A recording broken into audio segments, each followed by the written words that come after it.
বজ্রপাতে বাড়ছে মৃত্যুর সংখ্যা। গত 2 দিনে সুনামগঞ্জে 6 জনের মৃত্যু হয়েছে। এই বিষয়ে আরো জানাতে সুনামগঞ্জ থেকে যুক্ত হচ্ছেন জাকির হোসেন।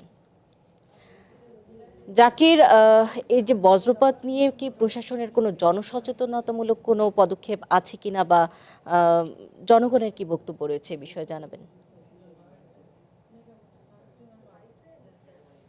দেখুন, আমি যদি আপনাকে একটু শুরুতেই বলি, সুনামগঞ্জ একটি বজ্রপাত প্রবণ এলাকা। যদি বলি এই মাসেই অর্থাৎ এপ্রিল মাসেই এখন পর্যন্ত 8 জন বজ্রপাতে মারা যাওয়ার খবর আমরা নিশ্চিত করেছিলাম।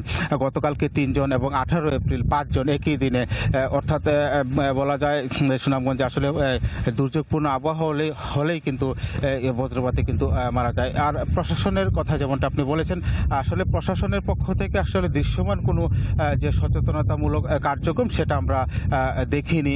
আর বজ্রপাত প্রতিরোধে সুনামগঞ্জে বেশ কিছু ঠান্ডারিং দণ্ড বসানো হয়েছিল। সেই সব দণ্ডও কিন্তু এখন পর্যন্ত কোনো কার্যকর ভূমিকা পালন করছে না। অর্থাৎ 24টি সুনামগঞ্জ জেলায় 24টি দণ্ড বসানো হয়েছিল, যেই দণ্ড মানে থাকবে যে কতগুলা বা কখন বজ্রপাত হবে সেই বজ্রপাত নির্ধারণ করবে। কিন্তু সেই যে দণ্ডগুলো কোটি টাকা ব্যয়ে সরকারি করা হয়েছিল, কিন্তু সেটা এখন কোনো কার্যকর ভূমিকা পালন করছে না।